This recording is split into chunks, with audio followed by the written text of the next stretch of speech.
All right. Hello, everyone, and welcome to our first Keynote LASI 2022. In this session, our speaker will give a 45-minute presentation, after which I will moderate a 15-minute Q&A session.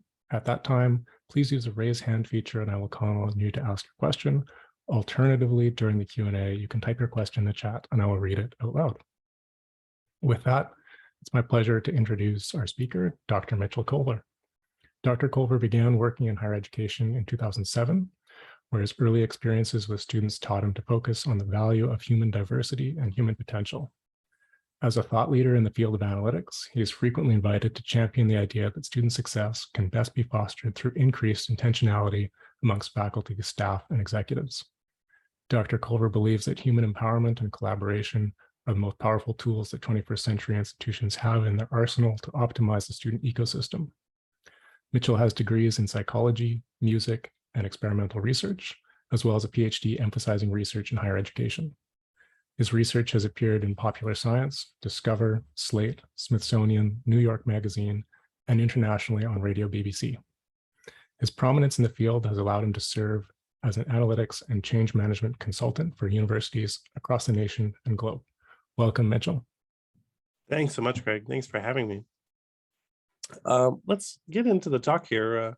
I really appreciate that warm introduction and the invitation to give a keynote here at LASI. LASI is such an important event on the calendar each year. For the 5 years I was at Utah State University as the director for the Center for Student Analytics, I would always send my staff a special email about LASI each year to say, hey, if you haven't signed up for this event, it's such a good opportunity. Don't miss out. So really pleased to be able to share my perspective here at this event.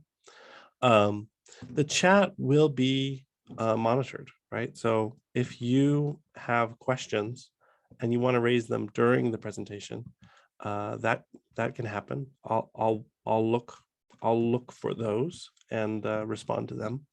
And then I'm pretty easy as a presenter, so even if you wanted to barge in on the mic, that's not so surprising. I think we're all used to Zoom, and there can be advantages to that. So the other thing I want to say is that I've had COVID for the last 5 days. So I'm coming out of it, which is great, but I'm going to be drinking copious amounts of water, and I may need to, use the cough button once in a while, mute myself and have a nice cough. So, but glad to be here and pleased that my COVID instance was not a severe one. So in terms of enabling evidence-based approaches to student success, I want to start by talking about LACE, Learning Analytics Community Exchange. This was something that, I come to analytics later in my career. I was actually trained as a psychologist and came over to student success analytics from the space of working in student affairs, right? So I cut my teeth as a retention specialist and tutoring coordinator. I used to run orientation, first year experience, residential bridge programs in summer. I used to, serve pizza and make balloon arches. And I came to analytics later while I was in my PhD, and it just seemed to fit. But I was so blessed to have such great thought leaders already writing in this space, like Leah and like Rebecca and Doug. Rebecca, I think, is here. One approach that they had taken here at the Learning Analytics Community Exchange was this evidence hub idea. This idea of could we demonstrate whether analytics support learning? Could we demonstrate whether analytics support teaching? I loved this approach. I went out and had lunch with Doug out in the UK in 2017 and was so impressed that this was not being assumed as a foregone conclusion that analytics would inevitably support learning, would inevitably support teaching, that they could be deployed widely and sustained in that manner, and that they could be used ethically. And that to approach those as research questions rather than as foregone conclusions, I thought was very astute and worthy of paying close attention to. So as I started my work, I was very careful to keep these questions in mind and to be evidence-oriented in my practice, rather than just assuming dashboards that we were rolling out were being adopted. And like, of course they're being adopted. Why wouldn't they be adopted? Well, there's many reasons that we see why analytics dashboards aren't adopted, even if they're great. So it was my pleasure to lead the Center for Student Analytics at Utah State University for 5 years. I wrote the charter for it, founded it. I handed it off in 2021 and became a vice president of community practice at Civitas Learning, where I currently serve. This role allows me to work with 50, 60, 70 institutions on how things are going for them using analytics to do the work of student success. And that ability to liaise with such a large community has taught me at least as much in the last year as I learned in the 5 years working just at one institution, because I see so many different success stories, so many different mediocre stories, and also so many stories of failure where things have not gone well. And a lot of that has transformed and evolved the way that I was conceptualizing things while I was at Utah State, and has deepened my perspectives on what really helps analytics to be the kind of initiative that universities need in order to sustain student success. So in 2018, my impression of what was required was very different than it is now. I wrote this white paper called The Life Cycle of Sustainable Analytics, where I introduced a 6-step, kind of 6-phase model of the elements that I thought were essential to helping analytics get off the ground and stay in the air. And it was a webinar that was sponsored by EDUCAUSE, and you can access it. These slides will be available subsequently, and you can go back. Most of the slides have some kind of link out to a resource, and I'll explain why I handled it that way. But this is, you can go out and read this white paper or watch this webinar. And the reality is that my view has expanded dramatically since 2018. So while it used to be a 6-phase cycle, it's now what I think is more appropriately a 9-phase cycle, which I'm going to walk through today as part of the keynote. But what was I thinking in 2018? What did I think? I thought, well, it was very clear to me that analytics needed to be divided into 2 component parts, tools and users. The formal analytics, kind of half of the equation, had these 3 component parts: data collection and access, which implies data governance, data science and modeling, visualization and workflows. And that those 3, wherever else I was looking, and all the different initiatives I was looking at across partner institutions across the country and in the UK, I could see these things popping up consistently. And so I felt like each of these needed to have its own treatment and needed to be attended to. And then once that portion was over, once you had the hammer built, so to speak, then you really needed to kind of fulfill human needs and put that hammer in people's hands and get things done. So socialization of tools, empowerment of human action, and advocacy and innovation. Advocacy meaning when things go well, how do we promote and deepen that work? Innovation meaning when things are shown to be not going as well in the analytics, how do we optimize? How do we innovate and change so that we have a better arrangement for our work for the next year? But this was true, but in retrospect, I kind of jammed some things together there at the end. Advocacy and innovation really were only made possible by some intermediary steps. And I also felt like advocacy and innovation were done with such different mindsets in place that they needed to be broken into 2 different phases. So what used to be 6 has developed, and now I talk about these 9 phases. And you can see the ones that I've added are documentation of productivity, which I'll talk about, alignment with latent aims, which I'll talk about. And then, just like I said, advocacy becomes its own space, advocacy and dynamic storytelling, and innovation becomes its own space, innovation and optimization. And then we get back to this trifecta of tools, processes, and people, which I really think has been existent in the software as a service space for 40 years. And so this kind of aligns more fully with other models that you might see. In fact, these 9 steps, you could say, well, those are arbitrary. We could reorganize them and get 4. We could reorganize them and get 5, or we could reorganize them and get 12. We could. These are the 9 that I think through in terms of getting analytics off the ground and keeping them in the air. And unfortunately, what I see at so many schools is a focus on only the first 3 steps. So many universities and institutions, when they get through the first 3, they kind of clap their hands because it's so hard to get through the first 3. And they say, well, we're done. We did it. We have a dashboard. It's working. It's running. People will use it. It'll be great. And that's not what I have found at all. Not only in my own work at Utah State University while I was there, but over the last year working with, like I say, 3 score institutions. That's not the case. That the tools are the starting phase, but unless you have these other 2 phases, things don't tend to go as well from what I'm seeing. So what do I mean by all these? Well, like, as I said, you can go read the white paper and it covers the first 5.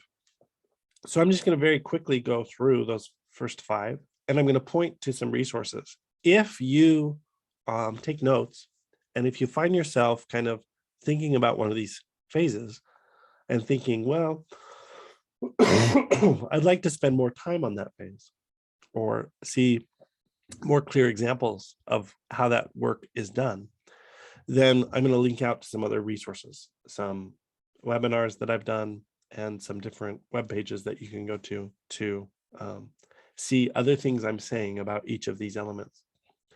So let's take them one at a time. The first 5 I should be able to get through fairly quickly because they were covered in that previous work and you can review them there. As far as data collection and access is concerned, one of the things that I think is really important for institutions to do is to shift away from paper-based modes or paradigms of governance. When we think data governance, a lot of times people think about paragraphs and periods and exclamation points in a policy manual somewhere, on a website somewhere. Like data governance for so many people means I'm going to go look at the policy. And I actually think that a more successful approach to data governance in terms of data collection and access and giving people access to the data that they need in order to do their work is a roles and responsibilities based view of governance, where each role, as established in policy, has duties that are alive, and that we rely on governance as a living practice or a community of practice, rather than as a fixed, ossified standard. The principles have to remain, robust and full of integrity. But the day-to-day of data governance, we found at Utah State, was more successful when we treated governance as primarily bound up, not in paragraphs of text, but primarily bound up in roles and in responsibilities and in a community of practice. And this is covered in a webinar that I gave called Data Governance in the Age of Analytics, which I provided for EDUCAUSE and was sponsored by the New America Foundation. And it's at that YouTube link. So data collection and access is critical. I should call out to Dr. John Louviere, who was my boss at the time. And he really understood that governance was a significant barrier to the rest of this work. If you can't get governance in the right place so that the right people have the right access and that the right data is being collected, it's very hard to do anything else. And in fact, we see a lot of universities very frustrated because their governance is more policy-based and less role-based, meaning it's a lot harder to do anything novel or innovative because policies take forever to review and rewrite. And so if you can ground it in people and trust that the people will make ethical decisions in their roles and responsibilities, that we found to be more successful. As far as data science and modeling, one of the things that became clear to me was that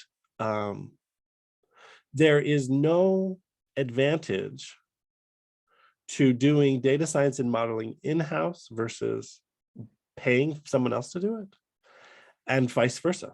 There is no advantage to paying someone else to do it versus doing it in-house. And the reason why there is no advantage is because data science and modeling is highly personal. It rests on the shoulders of the analysts. It rests on the shoulders of the data scientists. Their capabilities, which is one of the reasons why Learning Analytics Summer Institute is so important, is because when you learn a particular technique, so something that's visualized here is a latent profile analysis, which I used on my dissertation, and then which I was able to use in so many subsequent analyses with great effect. But that's because I knew how to do it. And I could teach an analyst or a data scientist on my team how to do it, but it was highly personal. At Utah State University, we happened to buy into Civitas. That choice to outsource to a vendor made so many of our decisions so much easier.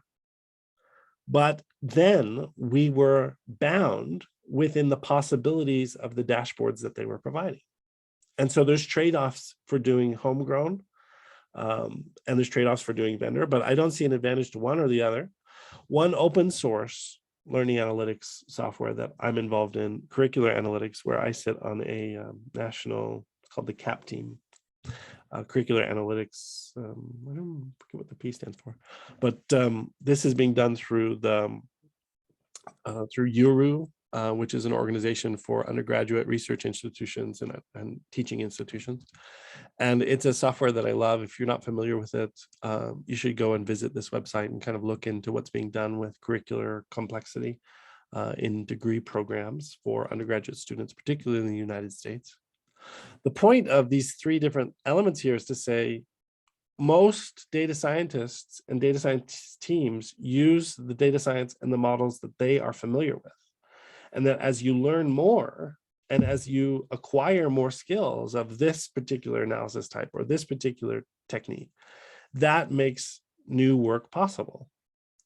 And so it's really critical to understand that if you lose a particular analyst or a particular data scientist, you may lose a whole category of analysis types simply because there's nobody else on your team or at your institution who understands that type of analysis or who could quickly pick it up, because so many of these things are so sophisticated.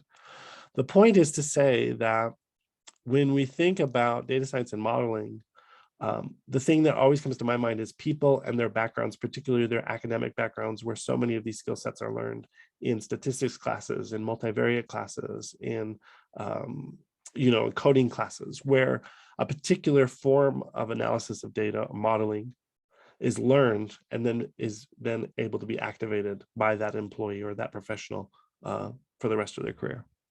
And so partly what I'm saying is that data science and modeling end up being fairly idiosyncratic.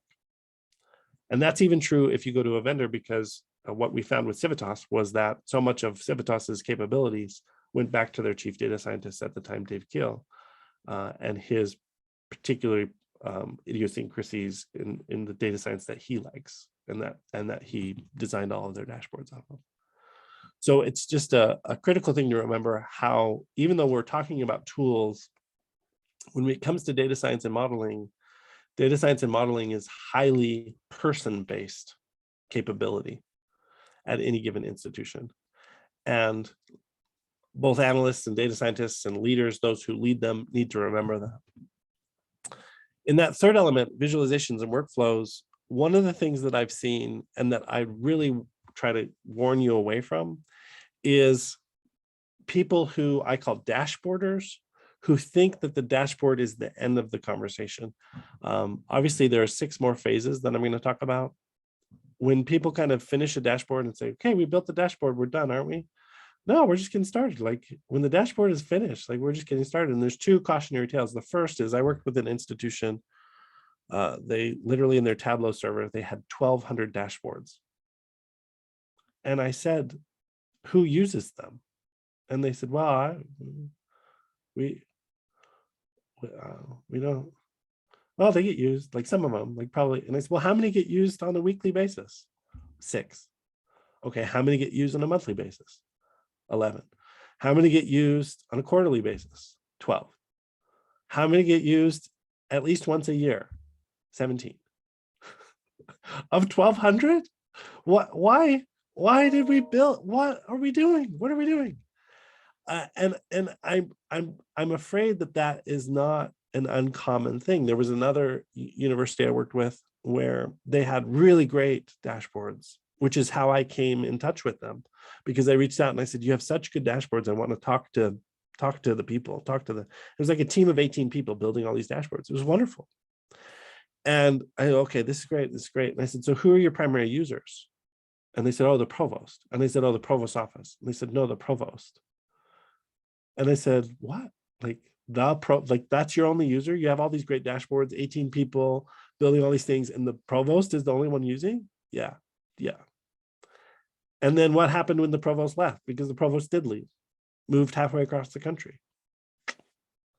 A lot of those dashboards went unused, right? And so if we think the end of analytics is the dashboard, we are wrong. And that's where I'm going to get into process and people.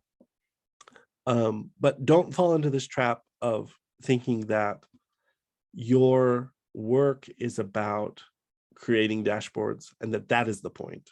If a dashboard is the point, you're doing it wrong. A dashboard is a vehicle to some other point, and we need to always remember that. So that's the end of the tools. That takes us to when the dashboard's ready to go. We have some kind of data we've collected, we've modeled something interesting that gives us new insight, and then we have some kind of visualization or workflow that gives the end user a point of access to really get in there. Now, what do we do next? Well, we have to socialize the tools, and that means professional development. I said I was trained as a counselor, but it's funny when I think about my work as in my career, every job that I've held, and there's been many, a core element of every position I've held has been training other people how to do things. For about 4 years, I did over 200 hours of training every year. In 2019 alone, I did 135 hours of training just for advisors, just on an advising analytics dashboard in higher education. And so whatever else I am, I'm a trainer. And when I think about how training is done, it is best done, and the research shows us this is research about in-service teachers, but I think it cross-applies to any domain where professional development is occurring. But the best professional development has 5 elements. It's work-focused. It involves some kind of active learning rather than just passive. It has coherence with what I'm calling latent aims, and that's just outcomes that end users actually care about. I'll talk more about that later, but it's like, for example, coherence with student retention, coherence with graduation rates, coherence with learning outcomes, coherence with on-time submissions of assignments, coherence with time spent grading assignments by faculty. Whatever you're trying to get a dashboard, whatever dashboard is supposed to facilitate, that dashboard needs to have coherence with latent aims. And that's actually one of the phases of the life cycle of sustainable analytics, which I'll talk about in a minute. Sustained duration. We find very little evidence that a one and done training is sufficient for producing the kind of changes that are worthwhile and that lead to significant changes in the outcomes of any organization. So unless training is cyclical, unless training is more than one episode where there's check-ins and follow-ups about how things have been going, chances are the dashboard usage is not going to be to the level that you'd hope it would be. And this is really facilitated, number 5, collective participation, is if you're going to do multiple trainings, it's best to have a group going through that so that they can come back together and say, here's what I'm wondering, and here's what I'm seeing, and here's what I need to know. Now, here's the interesting thing. So many schools and universities will invest in the 3 phases of the tools and not commensurately expect that whoever's creating the dashboard also has time in their week, in their month, in their year to socialize the tools that they've then created. and to socialize them in this more sustained way where they actually are expected to have coherence with latent names, to do multiple sessions, to have group participation.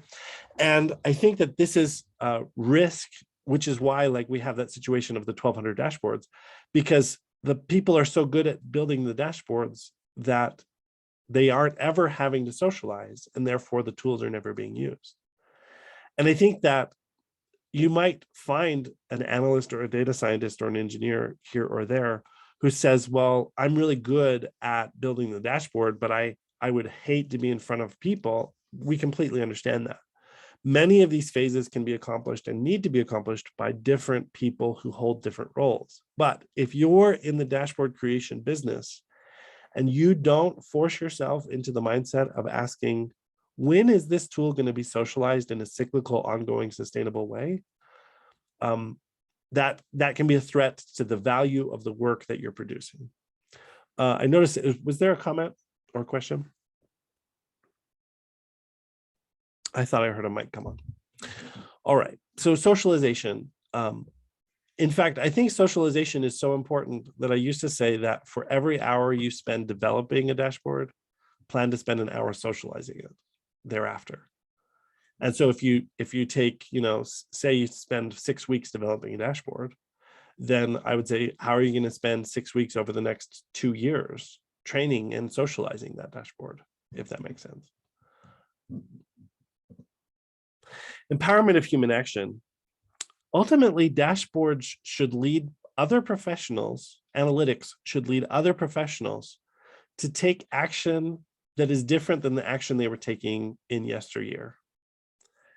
If the vision of your user is as pictured, that what will they accomplish with my dashboard is on the screen, this image of this person having a reflective moment.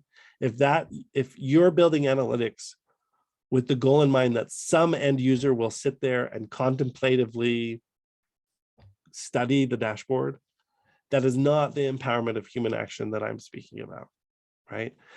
Worse, if you think that like the goal of a dashboard is not just for one person to do this, but for one person to do it and then to get other people to come and do the same thing, and then everyone leaves the room and nothing changes, that's an even worse outcome, right? And I call this kind of like what I would say is data voyeurism, right? This idea that I just want to look, like, build me a dashboard so I can know things, but not so I can do differently. And that scares me. It's terribly scary when we're spinning up dashboards so people can know things, but that the knowing of the things does not lead to a change of practice or policy. And so if you just have this vision of your end user as people who contemplatively consider charts and graphs, or contemplatively consider charts and graphs and then go get other people to come and contemplatively consider charts and graphs, like that's probably not what you should be trying to accomplish with your career.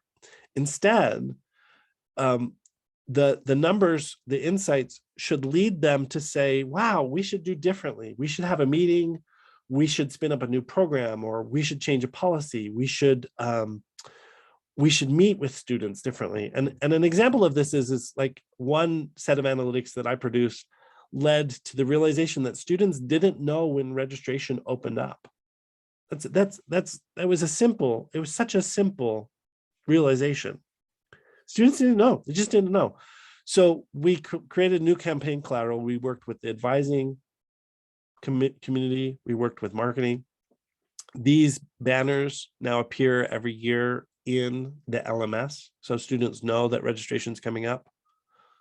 These 4 squares at the bottom get printed as yard signs, and those yard signs go in the grass, get stuck into the sod outside of classroom buildings.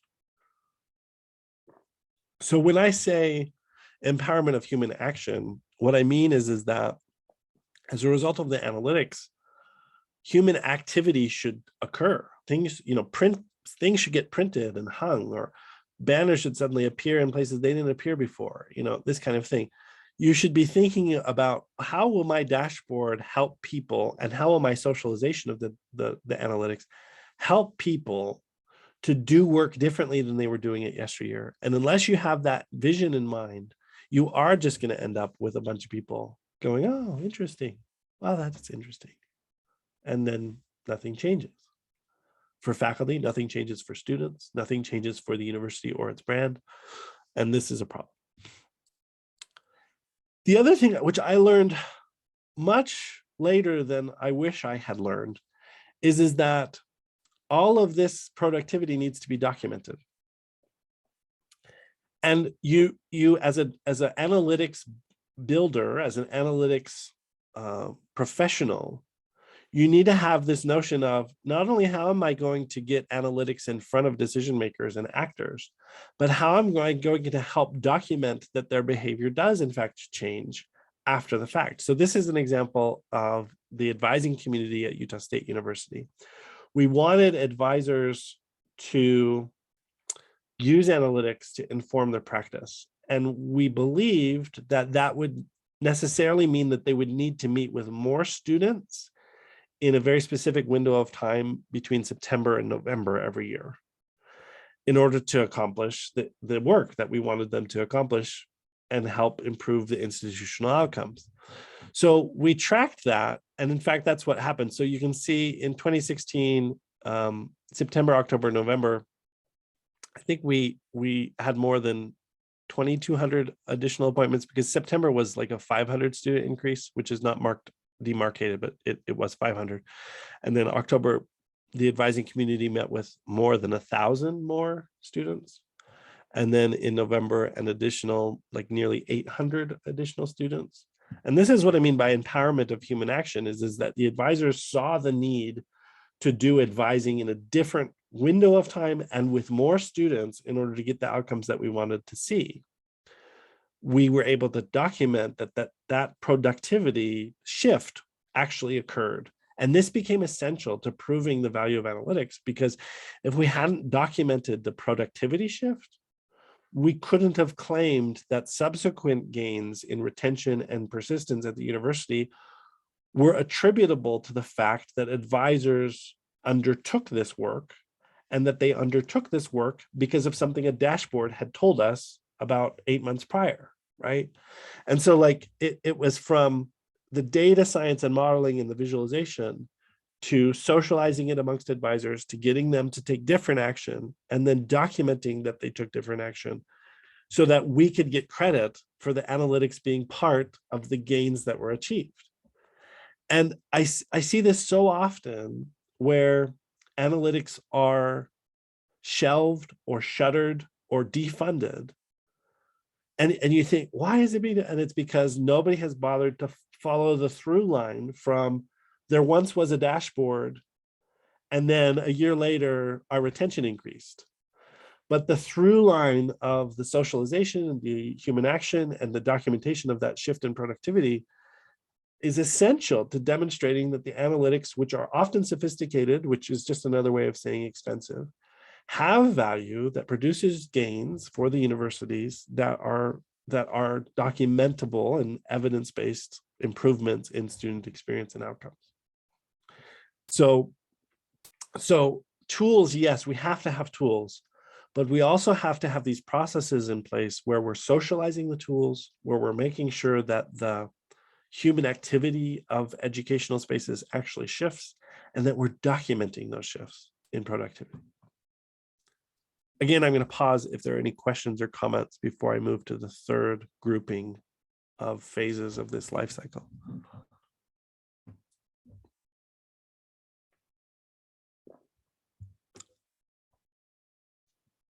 All right. The other thing that that I want to emphasize is, just like Doug and Rebecca had said in that LACE Evidence Hub, that analytics are deployed widely, or another way you could phrase this is analytics are adopted widely or even uniformly, that we found that was not the case. This is another keynote address, which you can go and watch this YouTube link that I gave for the Utah Academic Advising Association, my last day of work for Utah State University in 2021. And in that, what I show is that, funnily enough, some advisors adopted analytics while other advisors didn't, right? And because we documented that productivity, when the outcomes of those groups therefore differed in subsequent measures of student outcomes, we were able to attribute back to the advisors who had used the analytics stronger gains in retention and persistence, because we had actually noted that, in fact, adoption is not uniform or always wide, and that late adopters, or those who fail to adopt the new tools, the new innovation insights in the analytics space, often don't achieve the gains that their peers who do adopt are able to very readily mark up, because they're taking a data-informed approach to their practice.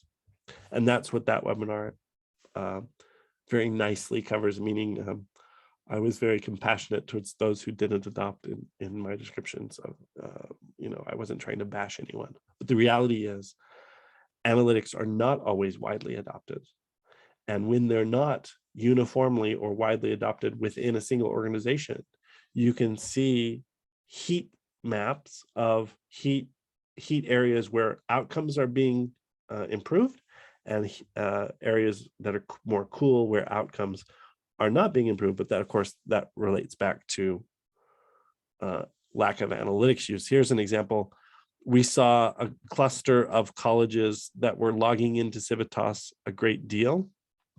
And it turns out that using the tool, which was designed to reduce inequity, they had in fact kept inequity at a lower rate. And those colleges and units who were logging into Civitas less frequently had the highest rates of inequity. Now, there was one outlier. They actually had some of the most at-risk populations, and so we wouldn't have expected them to be any different than in that space, that outlier space. But it was clear to us that adoption mattered in terms of reducing inequity. The cool thing was, fast forward and looking at outcomes, as inequity reduces, turns out persistence increases. And so there was this direct effect between, if we could get the analytics socialized and used, we could reduce inequity of service. And if we could reduce inequity, we could increase students' persistence and completion at the institution.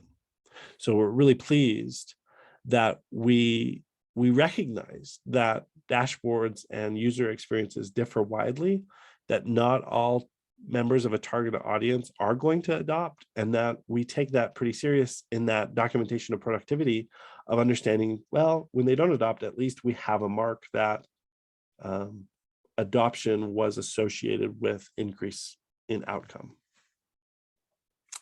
Now, in terms of alignment with latent aims, latent just means it's within, and it may be hidden or not always expressed. And aims just means like why people get out of the bed in the morning. Why do faculty work at universities? Why do students enroll in university instead of going and being in the military? Like faculty and students, professionals who are involved in the university enterprise, they all have latent aims. They're there for a reason. And so often I see analytics not lining up really well with like why people are there, or the actual real challenges that they're facing. An example of how analytics, we tried to use analytics at Utah State to like meet folks where they were at with like what they were actually worried about, was this remote teaching and learning analytics web series that we did for faculty during the pandemic, which was really just trying to help them get the most out of remote teaching, using analytics data to teach them best practices in remote teaching environments. They loved it. It was wildly successful. As far as students were concerned, we started hosting this student success analytics forum, which the first time we held it, 45 students showed up. And it was basically, we just said, we want to learn more about how USU uses your data to enhance the quality of our student ecosystem. Professional and student staff of the Center for Student Analytics will present on recent projects to invite feedback, as well as hear student perspectives on future directions our work can take. So we really tried to make sure that a lot of the projects that we were doing at the Center for Student Analytics were in alignment with student interests and students' lived experiences. We use the hashtag Student Success AF, which of course stands for Analytics Forum. And Students loved that. They showed up, they thought it was great. And this was a way that analytics really met students where they were at. Another way that you do that is once you have the results, try to put them in a format that people can really get to. And it's part of advocacy and dynamic storytelling. Every year we would produce a little booklet like this that had 20 insights, 150 words per insight or less, with a little chart or graph. And then it was organized by different audiences, right? So that faculty had some content in here that was of interest. Students had some content in here that was of interest. And then we socialized this, right? So we would print like 800 of these just for students. And then I would go around to like leadership meetings in the academic colleges, like student leader groups, resident assistants who like are the student leaders in the residence halls, orientation leaders, recruiter students who like go around and like recruit for the admissions department.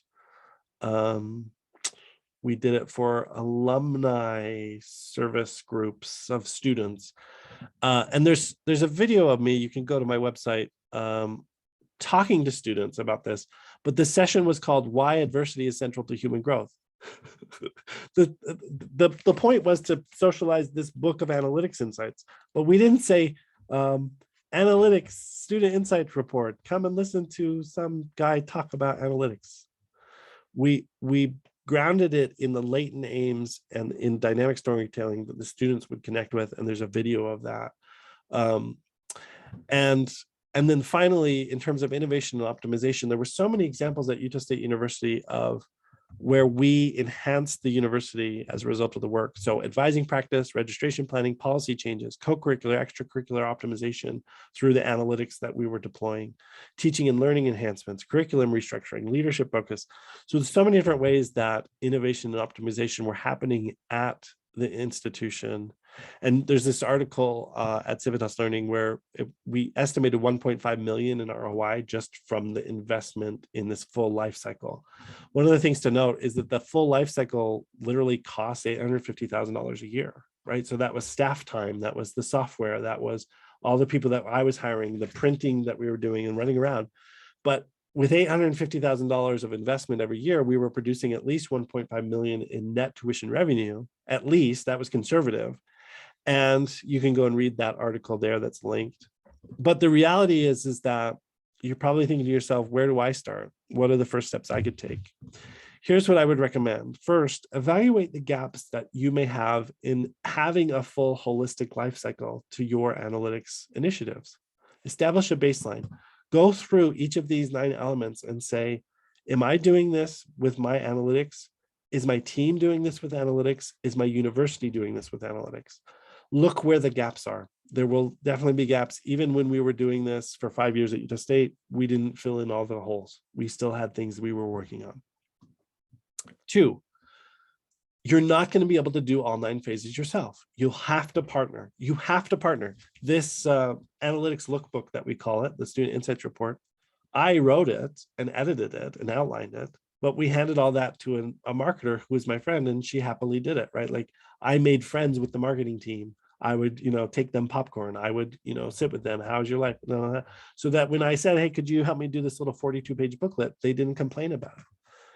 We were persuasive. We made partnerships every way that we could make partnerships because we knew that we were not going to be able to do the full life cycle by ourselves as a single unit. And then as far as like power up, like there was things that we didn't know how to do before, but that we had to learn how to do in order to be successful. When you look at the full life cycle, there's things on here that you might be like, I'm not a trainer. I don't know how to train. Learn how to train. Or you might look on here and say, well, I don't know how to write like 150 word summaries of my most interesting insights that I've gotten from the last year. Learn how to write 150 word summaries. Reach out to me, reach out to leaders in the field, reach out to Rebecca and Leah and the people, who you read these really wonderful articles, reach out to them and say, hey, I noticed this, or I noticed that. Can you help me?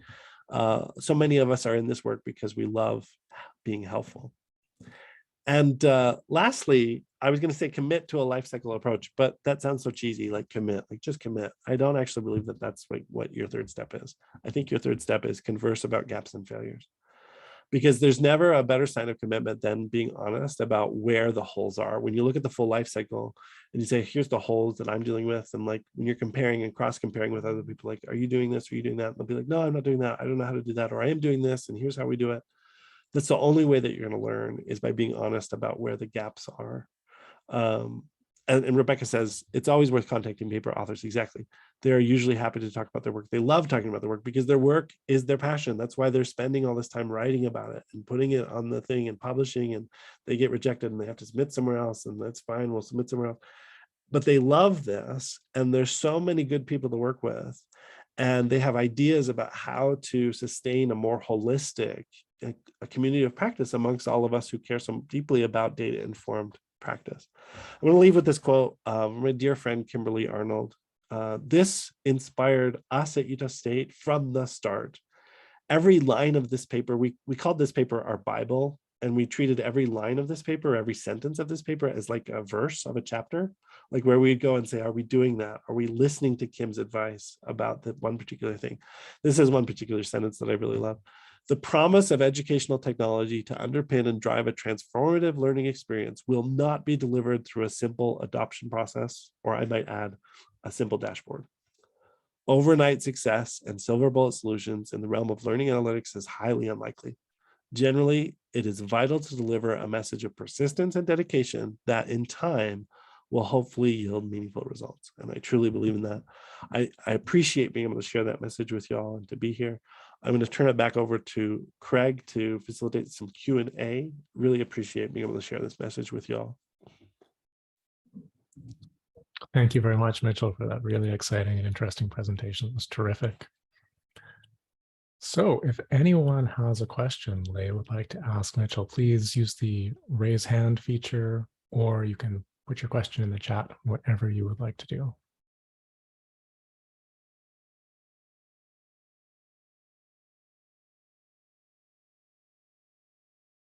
And while we're waiting for that, I'll ask one question here about latent aims and whether those are, or how you see this relating to institutional strategic plans or goals. Are the latent aims always individual, or can they be the institution's latent aims perhaps?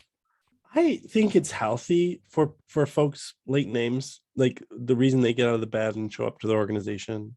I think it's healthy for them to be in alignment with the organizational aims. I always used to print out like the seal of the university and hang it like right above like my desk, because the university mission was threefold mission of teaching, research, and service, of like being a community engaged university at Utah State. And those three words happened to appear on the university seal, right? The presidential seal of research, teaching, and service. And so it was a reminder to me that like whatever else reasons I had, like, getting a paycheck and providing for my family so we could go to Legoland every summer or whatever it is, like whatever other reasons I had for being at work every day, my reasons at least needed to be coherent with research, teaching, and service. And I think that that's the most healthy approach. However, I don't always think that organizational missions capture some of the most important outcomes that are possible, right? Like I used to have a lot of students. I had a lot of contact with students because of other programs that I was involved in. I was a first-year experienced teacher, and I used to run the orientation program, which meant I had 50 employees, peer mentors. And so I had a lot of people trafficking through my office, particularly students, getting to know me, asking me for mentoring. You could say that that was subsumed in like the university mission, but the reality is my latent aims was a lot of times was just being a good person to help these students have someone to rely on, have someone to talk to or chat up about their girlfriend broke up with them or whatever they want to talk about. That's fine. I don't know that that's like what the university was built for, so that, so that Lucas feels less sad about his breakup. Okay. But I do think that those things matter so much. And so I do think that there needs to be alignment, and you can't be completely left field, but those latent aims are really, they tend to be highly personal, but you cannot be an organization unto yourself. You have to play as a team, which means understanding your organizational mission, your divisional mission, your unit's mission, if it has, if a particular office, and also the roles and of your own, the roles and goals of your own position, whichever professional position that you happen to hold. So